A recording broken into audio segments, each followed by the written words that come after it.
इस वक्त बड़ी खबर आ रही है। लैंड फॉर जॉब घोटाले में लालू प्रसाद, तेजस्वी यादव और तेज प्रताप की मुश्किलें बढ़ गई हैं। ईडी की सप्लीमेंट्री चार्जशीट पर दिल्ली की राउज एवेन्यू कोर्ट में संज्ञान लिया गया और तेजस्वी यादव, लालू प्रसाद और तेज प्रताप यादव के साथ किरण देवी को सम्मन भेजा गया है। कोर्ट ने सभी 8 आरोपियों को यह सम्मन भेजा है। ईडी ने 6 अगस्त को दाखिल सप्लीमेंट्री चार्जशीट दाखिल की थी और कुल 11 लोगों के खिलाफ यह सप्लीमेंट्री चार्जशीट दाखिल हुई थी। इनमें से 3 आरोपियों की मौत हो चुकी है। कोर्ट ने लालू प्रसाद और तेजस्वी यादव के अलावा किरण देवी और तेज प्रताप को भी सम्मन भेजा है और दोनों आरोपी का नाम अब तक इस सम्मन में शामिल नहीं था। तो इस वक्त ये बड़ी खबर, 11 लोगों को आरोपी बनाया गया था। 2 से 3 लोग जो हैं उनकी मौत हो चुकी है, लेकिन तमाम बाकी आरोपियों के बीच इस वक्त ये सम्मन परेशानी का सबब बनता हुआ रेलवे में नौकरी के बदले जमीन लेने का आरोप और इसी मामले में इस वक्त ये सम्मन भेजा गया है। ग्रुप डी की बहाली में गड़बड़ी का आरोप था रेलवे में और कोर्ट ने सभी 8 आरोपी जो इस वक्त जीवित हैं उन्हें यह सम्मन भेजा है। 7 अक्टूबर को कोर्ट में पेश होने के निर्देश इस सम्मन के साथ। नौकरी देने के मामले में केंद्रीय जांच एजेंसी ईडी के द्वारा इस मामले की तफ्तीश की जा रही है और पिछले 6 अगस्त को इसी मामले पर जांच एजेंसी के द्वारा एक सप्लीमेंट्री चार्जशीट दायर किया गया था। सप्लीमेंट्री चार्जशीट में कुल 11 आरोपियों के खिलाफ सप्लीमेंट्री चार्जशीट दायर किया गया था। हालांकि इस मामले पर जिस तरह से अब कोर्ट ने संज्ञान लिया है और संज्ञान लेने के बाद इस मामले पर प्रमुख आरोपी के तौर पर लालू प्रसाद यादव, तेजस्वी यादव समेत अन्य 8 आरोपियों को इस मामले में सम्मन भेजा गया है और उन्हें अगली तारीख पर कोर्ट के सामने हाजिर होने का बोला गया है। लेकिन जिस तरह से मामले की अगर बात करें तो जिस तरह से जमीन के बदले नौकरी देने का जो मामला है, सबसे पहले सीबीआई के द्वारा केस रजिस्टर किया गया, बाद में इसी मामले को ईडी के द्वारा इस केस को टेक ओवर किया गया और टेक ओवर करने के बाद इस मामले पर आगे की तफ्तीश की जा रही थी और तफ्तीश के दौरान में जिस तरह से इस मामले पर सप्लीमेंट्री चार्जशीट जो दायर किया गया है, हालांकि 11 आरोपियों की अगर बात करें तो इस 11 आरोपियों में 3 आरोपियों की मौत हो चुकी है। बाकी के जो 8 आरोपी हैं उन 8 आरोपियों को अगली सुनवाई में कोर्ट के सामने पेश होना होगा। और जिस तरह से कह सकते हैं कि इस मामले की तफ्तीश में एक और महत्वपूर्ण बात निकल के सामने आई है कि पहली बार इस केस में तेज प्रताप यादव जो लालू प्रसाद यादव के बड़े बेटे हैं उनका नाम भी सामने आया है और इसके साथ ही आरजेडी विधायक किरण देवी का नाम भी सामने आया है, जो कि इस मामले में अब तक इनका नाम पहले नहीं आया था। हालांकि किरण देवी की बात करें तो पिछले साल मई महीने में उनके घर पे भी सीबीआई के द्वारा सर्च ऑपरेशन की कार्रवाई को अंजाम दिया गया था। इसके बाद इस मामले में ईडी के द्वारा भी कार्रवाई को अंजाम दिया गया था। तो निश्चित तौर पर कह सकते हैं कि इस मामले पर जो अगली तारीख मुकर्रर हुई है अक्टूबर के पहले सप्ताह में इस मामले पर कोर्ट के सामने पेश होना होगा। हालांकि लालू प्रसाद यादव विदेश में हैं और वहां पर रह करके स्वास्थ्य लाभ ले रहे हैं और इसी बीच में तेजस्वी यादव जो दुबई जाने की तैयारी कर रहे हैं, तो दुबई जाने की तैयारी कर रहे हैं उससे पहले ही जिस तरह से कोर्ट का सम्मन जारी हुआ है, अब देखना लाजमी होगा कि क्या तेजस्वी यादव कोर्ट की सम्मन पर कोर्ट में आएंगे या नहीं। निश्चित तौर पे अगली जो तारीख होगी वो देखना लाजमी होगा। शंकर आनंद, ईडी मुख्यालय, दिल्ली। तो लैंड फॉर जॉब स्कैम मामले में लालू परिवार इस वक्त मुश्किलों में घिरता हुआ नजर आ रहा है, क्योंकि ये सम्मन इस वक्त 8 लोगों को जारी किया जा चुका है, जिसमें तेज प्रताप यादव भी शामिल हैं। लालू परिवार की मुश्किलें इस वक्त बढ़ चुकी हैं। लालू प्रसाद, तेजस्वी यादव के बाद अब तेज प्रताप यादव की मुश्किलें बढ़ी हुई हैं, क्योंकि उनका नाम इस वक्त इस सम्मन में शामिल कर दिया गया है। राउज एवेन्यू कोर्ट ने एक सम्मन जारी किया है और इस कोर्ट की तरफ से सम्मन जारी करते हुए 8 आरोपियों को इस सम्मन को भेजा गया है, जिसमें ईडी ने 6 अगस्त को सप्लीमेंट्री चार्जशीट की अगर बात करें तो इस सप्लीमेंट्री चार्जशीट को दाखिल किया था और 11 लोगों के खिलाफ ये सप्लीमेंट्री चार्जशीट उस वक्त दाखिल हुए थे। तेज प्रताप यादव को कोर्ट में पेश होने का निर्देश है और पहली बार इस मामले में तेज प्रताप यादव का नाम जो है वो लैंड फॉर जॉब स्कैम में शामिल किया गया है। 14 साल पुराना ये मामला है, जिस मामले में इस वक्त इन सभी लोगों को कोर्ट की तरफ से, राउज एवेन्यू कोर्ट की तरफ से यह सम्मन भेजा गया। जमीन के बदले नौकरी देने का आरोप इनके ऊपर है। जमीन के बदले नौकरी देने के 7 मामले इसमें शामिल हैं। 7 अयोग्य उम्मीदवारों को, जो कि योग्य नहीं थे, अर्हता को पूरी नहीं करते थे, उन 7 उम्मीदवारों को नौकरी देने का आरोप है। रेलवे में मुंबई, जबलपुर और कोलकाता में जिन लोगों को नियुक्त किया गया, इन नियुक्तियों में ये तमाम जगहों पर लोग शामिल रहे। जमीनें तत्कालीन रेल मंत्री लालू प्रसाद यादव के परिवार के सदस्यों और उनके संबंधित company AK Infosys private limited को दी गई, हस्तांतरित ये किया गया और इसी को लेकर इस वक्त ये मुश्किलें जो है लालू परिवार के लिए खड़ी हो चुकी हैं। वहीं लैंड फॉर जॉब घोटाले में लालू प्रसाद, तेजस्वी यादव और तेज प्रताप को सम्मन जारी होने के बाद अब इस पर सियासत भी बेहद तेज हो गई है। बीजेपी और जेडीयू लालू परिवार पर जोरदार हमला कर रहे हैं, तो आरजेडी और कांग्रेस जो है इस वक्त इस मसले पर बैकफुट पर नजर आ रही है। भारतीय जनता पार्टी बार बार इस बात को कह रही थी कि लालू प्रसाद यादव का पूरा परिवार भ्रष्टाचार में लिप्त है, और आज तो कोर्ट ने भी कह दिया। कोर्ट ने स्पष्ट कहा कि मनी लॉन्ड्रिंग और लैंड फॉर जॉब मामले में लालू प्रसाद यादव के पूरे परिवार को समन भेजने के लिए प्रथम दृष्टया पर्याप्त सबूत हैं।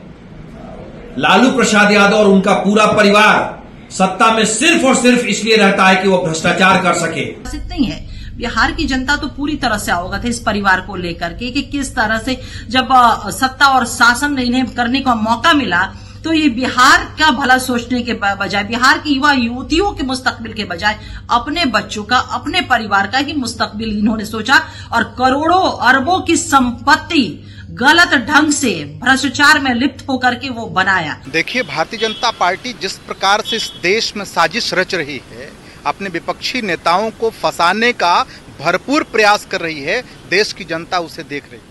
और रही बात लालू प्रसाद यादव और उनके परिवार को सम्मन भेजे जाने का, तो साफ है कि लालू जी और उनके परिवार के लोग लॉ अवॉइडिंग पर्सनालिटी हैं और कानून जो कहेगा वो लोग उसको करेंगे। कौन सा आसमान टूट गया या आश्चर्य हो गया। भारतीय जनता पार्टी चुन चुन के सप्लीमेंट्री में उन लोगों को नाम डालती है जिससे उसको राजनीतिक भय है। ये कौन सा सप्लीमेंट्री मूल प्रश्न और मूल आरोप जब लगा ही नहीं है तो आप सप्लीमेंट्री में नाम घुसाओगे तो ये पॉलिटिकल वेंडेटा का सबसे बड़ा हिस्सा माना जाएगा। पहली बार हमको लगता है कि आज ही सम्मन हुआ है रेवेन्यू कोर्ट से दिल्ली में। तेज प्रताप भी हैं, जो कि बहुत से लोग उसमें पहले से बेल पे हैं। चूँकि उसमें चार्जशीट सबमिट हुई है तो इसलिए बिफोर कॉग्निजेंस जो है मटेरियल को देखते हुए कोर्ट में अगर आपको कुछ कहना है तो उसके लिए सम्मन किया है। मुझे नहीं लगता कि ऐसी कोई त्वरित कोई परेशानी है, जैसा कि न्यूज़ चल रहा है कि बहुत परेशानी हो गई, तेजी हो गई। तो तेजस्वी यादव समेत लालू प्रसाद 8 ऐसे लोग हैं जिन्हें यह सम्मन भेजा गया। लेकिन इस बीच तेजस्वी यादव कल दुबई जा रहे हैं। तेजस्वी यादव के दुबई दौरे पर सियासत तेज है। बीजेपी और जेडीयू ने तेजस्वी के दुबई दौरे पर तंज कसा है। यादव जी यात्रा करते करते थक गए, सुना कि फिर विदेश यात्रा पे जा रहे हैं। भाई आप लोग क्या लगाव है विदेश से, इतना क्या वहां छिपा के रखे हैं कि आपको बार बार, आप तो part time politician Tejashwi Yadav ji हो गए हैं। आपको अपनी इस यात्रा में बिहार की जनता से माफी मांगनी चाहिए कि किस तरह से बिहार को कलंकित करने का काम आपके पूरे परिवार ने किया है। जो बिहार कभी देश का गौरव हुआ करता था, आपके परिवार के कारण से वह बिहार कलंकित हुआ है। इसके लिए आपको माफी मांगनी चाहिए। माननीय तेजस्वी यादव जी, आप तो राजनीतिक प्रवासी हो गए हैं। कहां तो दावा कर रहे हैं कि 2025 में हम मुकाबला करेंगे। हालात आपका यह है कि 5 दिन 7 दिन यात्रा किए, फिर चल पड़े विदेश की ओर। इसके पहले विधानसभा का मॉनसून सत्र हुआ, पटना में रहते राजनीतिक रूप से लापता। किसकी क्या गुंडेगर्दी है या पूरा बिहार जानता है। वह जमाना गया जब रंगदारी, अपहरण और सरेआम लड़कियों को उठा लेने का धंधा चलता था। बिहार में अब कानून का राज है। कोई भी इसे अपने हाथों में लेगा तो उसकी जगह जेल में होगी। भाजपा की कार्य संस्कृति की आलोचना करने वाले पहले अपने अतीत और वर्तमान के वर्क कल्चर को देखें। सत्ता संरक्षित अपराधियों का तांडव तो आपके माता पिता के शासन में होता था। और इस वक्त बड़ी खबर आ रही है दिल्ली से, जहां पर बिट्टू के बोल पर यूथ कांग्रेस की तरफ से जोरदार हल्ला बोल किया गया है। राहुल को आतंकी कहने पर कांग्रेस की तरफ से विरोध जाहिर करते हुए यह हल्ला बोल किया गया। दिल्ली में यूथ कांग्रेस का बड़ा प्रदर्शन। रवनीत बिट्टू के बयान पर सड़क पर यह घमासान इस वक्त छिड़ गया है। एफआईआर की मांग के बाद सड़क पर संग्राम करते हुए इस वक्त कांग्रेस के कार्यकर्ता। तस्वीरें इस वक्त आपके टीवी स्क्रीन पर 5 तस्वीरों के जरिए आप समझ सकते हैं कि बिट्टू के बयान का विरोध किस तरीके से यूथ कांग्रेस की तरफ से किया जा रहा है और यूथ कांग्रेस की तरफ से सिर्फ विरोध ही नहीं, यहां पर देखिए किस तरीके से आगजनी की गई जब इन कार्यकर्ताओं को रोकने का प्रयास किया गया। यूथ कांग्रेस के ये तमाम जो कार्यकर्ता हैं वो सड़कों पर देखिए कैसे झंडे के साथ उतरे हुए थे और विरोध बिट्टू के बयान का किया जा रहा था, जिसमें विवादित बयान बिट्टू की तरफ से दिया गया। आतंकी कहे जाने पर विरोध जाहिर करते हुए यूथ कांग्रेस के ये तमाम कार्यकर्ता। और चलिए अब हम आपको सुनाते हैं भागलपुर स्टेशन पर वंदे भारत ट्रेन के उद्घाटन के अवसर पर पहुंचे हुए थे केंद्रीय रेल राज्य मंत्री रवनीत सिंह बिट्टू और यहीं पर उन्होंने राहुल गांधी को लेकर क्या बयान दिया, जिस बयान के बाद अब इस पर बवाल जो है वो मच चुका है। जरा वो बयान सुन लीजिए। तो राहुल गांधी मेरी ख्याल से एक तो पहले वो हिंदुस्तानी नहीं है, उनको ज्यादा टाइम उन्होंने क्योंकि दुनिया के बाहर बताया है, उनके दोस्त वहां पे हैं, उनकी फैमिली वहां पे है, इस करके मेरी ख्याल से कहीं ना कहीं उनको अपने देश के साथ ज्यादा प्यार नहीं है, क्योंकि बाहर जाके हर चीज उल्टा पुल्टा बोलना। और उनकी बात राहुल गांधी ने कही है, आप ये देख लीजिए जो देश के दुश्मन जो बारूद गोली हर टाइम मारने की कोशिश करते हैं, उड़ाने की कोशिश करते हैं जहाजों को, ट्रेन को, रोड को, जब वो लोग राहुल गांधी की सपोर्ट में आ गए, आप अंदाजा लगा लीजिए राहुल गांधी खुद देश के नंबर 1 टेररिस्ट, अगर किसी को मेरी ख्याल से किस पे इनाम होना चाहिए पकड़ने के लिए, या देश का सबसे बड़ा दुश्मन जो जिसको लाना चाहिए एजेंसीज को, वो आज राहुल गांधी है। वहीं महाराष्ट्र के भिवंडी में गणेश विसर्जन के दौरान पत्थरबाजी की गई है। भगवान गणेश की प्रतिमा को विसर्जन के दौरान पत्थर फेंका जाता है और केंद्रीय मंत्री गिरिराज सिंह ने इस घटना के बाद पत्थरबाजी की इस घटना पर इंडिया अलायंस के नेताओं की चुप्पी पर सवाल खड़े किए। गिरिराज सिंह ने कहा कि देश में कई भिवंडी हैं, अब अति हो चुका है, हिंदू समाज कभी तजिया पर पथराव नहीं करता। गिरिराज सिंह ने कहा कि राहुल गांधी सच में देश के दुश्मन है। प्रतिमा विसर्जन के दौरान जो पथराव देखने को मिला है भिवंडी में, उस पर आप क्या कहेंगे? एक भिवंडी हो तब तो कहूं, देश में जहां जहां भिवंडी है वहां वहां प्रतिमा विसर्जन पे इसी ढंग का पथराव होता है, लेकिन हिंदू ने कभी आज तक हमने उनके तजिया पर एक पत्थर नहीं फेंका। अब अति सर्वत्र बरजती, अब अति हो रहा है, लेकिन शिबू सोरेन, राहुल गांधी, अखिलेश यादव, लालू यादव, तेजस्वी यादव, ममता बनर्जी, इन सबों की जुबान बंद हो गई है। देश से मैं आरजू करता हूं, ऐसे देश के दुश्मनों को जो देश की अस्मिता के साथ खिलवाड़ कर रहे हैं, ये राहुल गांधी सचमुच में देश के दुश्मन है। और आने वाले विधानसभा चुनाव को लेकर एनडीए और महागठबंधन अभी से ही तैयारियों में जुट गया है। एनडीए की कोशिश है कि तमाम घटक दल मिलकर पूरी ताकत के साथ चुनाव लड़ें और टिकट बंटवारे में कहीं कोई दिक्कत न आए। मंत्री अशोक चौधरी ने कहा कि एनडीए में न तो कोई बड़ा भाई है और न ही कोई छोटा भाई, सभी लोग एक साथ चुनाव लड़ेंगे, साथ ही टिकट बंटवारे में कहीं कोई दिक्कत नहीं होगी। आधार साथ में लड़ना है, मजबूती से लड़ना है, ये लक्ष्य है। सीटों का बंटवारा हो जाएगा। हम लोग तो हमेशा एनडीए के साथ लंबे समय से सीटों का बंटवारा भारतीय जनता पार्टी के साथ तो होता ही रहा है। एक चर्चा बार बार ये होती है कि भाई बिहार में बड़े भाई की भूमिका में कौन रहेगा। देखिए, it is not a matter of बड़े भाई छोटे भाई, it is a matter of how to win the election, how to NDA is going to form the election, that is more important. RJD 19 सितंबर से सदस्यता अभियान शुरू करने जा रहा है और सदस्यता अभियान की शुरुआत दिल्ली में आरजेडी के राष्ट्रीय अध्यक्ष लालू प्रसाद करेंगे। इस मौके पर उनके साथ आरजेडी के राष्ट्रीय प्रधान महासचिव अब्दुल बारी सिद्दीकी की भी मौजूदगी होगी। अब्दुल बारी सिद्दीकी ने कहा कि सदस्यता अभियान से पार्टी को आने वाले विधानसभा चुनाव में मदद होगी। आरजेडी बिहार की सबसे बड़ी पार्टी है। सदस्यता अभियान के तहत करोड़ों लोगों को इससे जोड़ा जाएगा।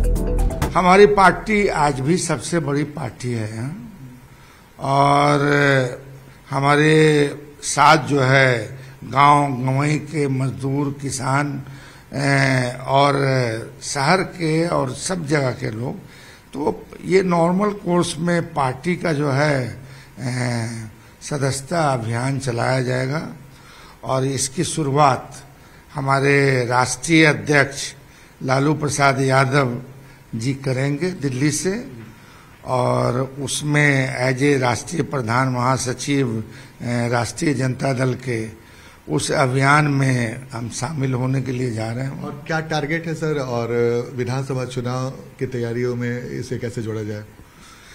देखिए, ऐसा है कि विधानसभा का चुनाव भी है और ये तो नॉर्मल कोर्स में हमारा ड्यू था, ये होना ही था, तो ये ऊर्जा मिलेगी मुझे। टारगेट कितने का है सर? टारगेट करोड़ों का है। बिहार के मुख्यमंत्री नीतीश कुमार ने आज कैमूर को करोड़ों की सौगात दी है। भगवानपुर प्रखंड स्थित मंडेश्वरी धाम परिसर में 10 करोड़ की लागत से बने इको पार्क का मुख्यमंत्री ने उद्घाटन किया। वहीं सीएम ने जिले को 211 करोड़ की योजनाओं की सौगात भी दी।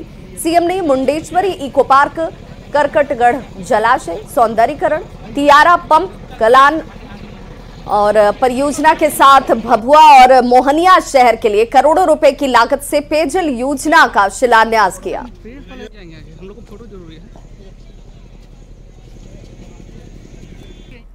और न्यूज 18 की खबर का एक बार फिर से असर हुआ है। सासाराम के जिला चकबंदी कार्यालय के कर्मी का अपने ही कार्यालय में जमीन के कागजात के लिए लोगों से पैसे लेते एक वीडियो सामने आया, जिस मामले में राजस्व एवं भूमि सुधार मंत्री दिलीप जायसवाल ने एक्शन लिया है। मंत्री ने वायरल वीडियो पर संज्ञान लेते हुए आरोपी पेशकार के खिलाफ तुरंत कार्रवाई के निर्देश दिए। देखिए, मैंने कहा है कि पूरे बिहार में कोई भी भ्रष्टाचार का हमें अगर सूचना मिलेगा तो 24 घंटा के अंदर वो पदाधिकारी या कर्मचारी निलंबित भी होंगे और उस पर कार्रवाई भी होगी। और जिस तरह से अभी पहला वीडियो दिनारा का वायरल हुआ था, तो मैंने ही सभी इलेक्ट्रॉनिक मीडिया और प्रिंट मीडिया के पत्रकार को मैं न्यूज 18 के माध्यम से अनुरोध करता हूं कि पूरे बिहार में जहां भी आपको भ्रष्टाचार नजर आता है, आप उसको अपने कैमरे में कैद कीजिए और कैमरे में कैद करके राजस्व मंत्री के पास भेज दीजिए। 24 घंटा में कार्रवाई। और अभी आपने देखा कि 24 घंटा भी नहीं हुआ, आपने वीडियो वायरल जैसे हमको न्यूज 18 पर दिखाया और मैंने तुरंत उस पर कार्रवाई कर दिया। अगली खबर नालंदा से, जहां एक 40 साल के शख्स की निर्मम तरीके से हत्या कर दी गई और उसके शव को शौचालय में दफन कर दिया गया। घटना हिलसा थाना क्षेत्र के इंदौत गांव की है। जानकारी के मुताबिक मृतक दामोदर गांव का रहने वाला था और 15 सितंबर से ही वो लापता बताया जा रहा है। दरअसल मृतक काम के सिलसिले में अपने बेटे के साथ इंदौत गांव आया हुआ था और मृतक के भाई के मुताबिक मरांची गांव के विक्की ने मृतक को एक शादी के लिए डेकोरेशन का काम दिया था, लेकिन जब मृतक वापस नहीं लौटा तो परिवार को विक्की पर शक हुआ और उन्होंने पुलिस में विक्की के खिलाफ शिकायत की, जिसके बाद पुलिस ने विक्की से पूछताछ की। पुलिस की पूछताछ में आरोपी विक्की ने अपना गुनाह कबूल कर लिया और कहा कि उसने मृतक के सिर पर वार कर उसकी हत्या कर दी। इसके बाद शव को अपने घर के शौचालय में ही दफना दिया। फिलहाल पुलिस अब इस मामले में दूसरे एंगल पर भी जांच कर रही है।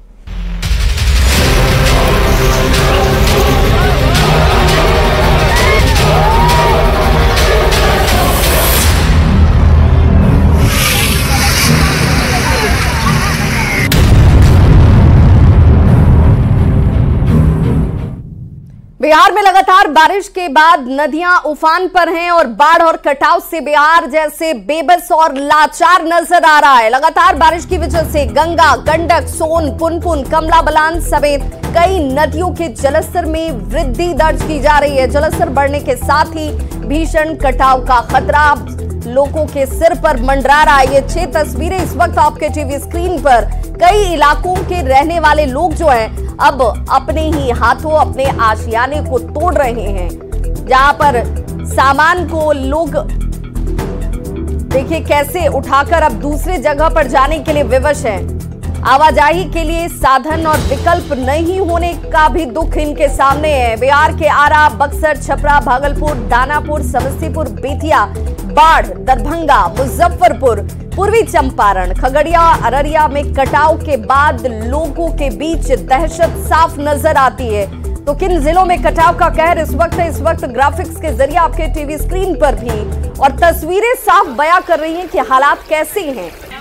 तस्वीरों में साफ देखा जा सकता है कि कटाव ने कैसे जीवन को अस्त व्यस्त कर दिया है। आरा, बाढ़, भागलपुर, खगड़िया, छपरा और गोपालगंज की इन तस्वीरों को देखिए, जहां पर अपने हाथों अपने मकान को, घरों को तोड़ते हुए लोग नजर आ रहे होंगे रात में। हालांकि जो स्थानीय प्रशासन है वो टीम भी पहुंचकर लोगों से उनके परेशानियों को जानकर निदान का भरोसा दे रही है। कटाव को रोकने का प्रयास भी किया जा रहा है। कई जगहों पर लोग अब गंगा से आरजू भी कर रहे हैं, मिन्नत कर रहे हैं कि बस आप शांत होइए और लोगों की मुश्किलें जो इस वक्त बढ़ी हुई हैं वो खत्म हो। लखीसराय के हरुहर नदी का जलस्तर काफी तेजी से बढ़ रहा है और जिस वजह से पिपरिया प्रखंड के दियारा इलाके में पानी अब प्रवेश कर चुका है। किसानों की फसल पूरी तरह से पानी में डूब गई है। पशुपालकों के लिए अब सबसे ज्यादा परेशानी कि पशुओं के लिए चारा कहां से लाया जाए। पशुपालक बाढ़ के पानी में ही घुसकर आने जाने के लिए मजबूर हैं, जिस वजह से लोगों में अब हादसे को लेकर भी डर है कि कहीं किसी के जान का नुकसान न हो जाए। स्थानीय लोग जिला प्रशासन से फसल क्षतिपूर्ति और नाव की व्यवस्था की मांग कर रहे हैं। हालात का जायजा लिया न्यूज़ 18 संवाददाता राकेश कुमार ने।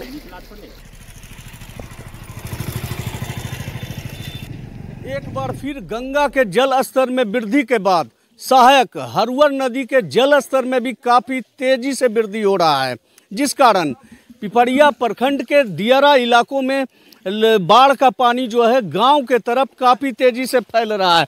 आप देख सकते हैं लोग जो है बाढ़ के पानी में हेल कर आने जाने को मजबूर हैं। भयावह स्थिति है यहाँ तो। सोयाबीन डूब गया, मिर्चाई टमाटर डूब गया, धनिया उखाड़ के बेचने के लिए बुना गया 1000 बीघा वो डूब गया। अब तो दीरा में, रामचंद्रपुर, पिपरिया, ओलीपुर, महनपुर, त्राहिमाम में बहुत कठिन स्थिति है। अभी सरकार से हम लोग भी बात आज से कर रहे हैं, लेकिन अभी तक कोई सरकार से नहीं बात हुआ, नहीं नाव की व्यवस्था हो रहा है। बाढ़ में लगभग जो किसान का जो हमारा फसल था, कोई भी फसल नहीं बचा। सोयाबीन की खेती यहाँ जम के होती थी, मकई की खेती जम के होती थी, सब्जी, टमाटर, मिर्च, धनिया कुछ लोग इस बार किसान लगाए थे कि धनिया, छोटा छोटा धनिया को लेके उसको मार्केट में बेचेंगे। देख रहे हैं लोग पानी में हेल के जा रहे हैं। हाँ, तो कोई उपाय भी नहीं है, कोई उपाय भी नहीं, जाना है, मजबूरी है। क्योंकि जब लोग पशु चारा लाएंगे वो कैसे लाएंगे? पशु चारा जहाँ सूखा हुआ है तो पशु चारा लाने के लिए तो परेशानी तो निश्चित तौर पर है। जिला प्रशासन से मांगते हैं कि हमारे फसल का उचित मुआवजा मिले और क्या कहते हैं नाव का व्यवस्था हो। देखिए चारा लोग पानी में हेल के ला रहे हैं। जल स्तर में वृद्धि के बाद लोगों की परेशानी बढ़ गई है और लोग जिला प्रशासन से नाव, फसल क्षति मुआवजा की मांग कर रहे हैं।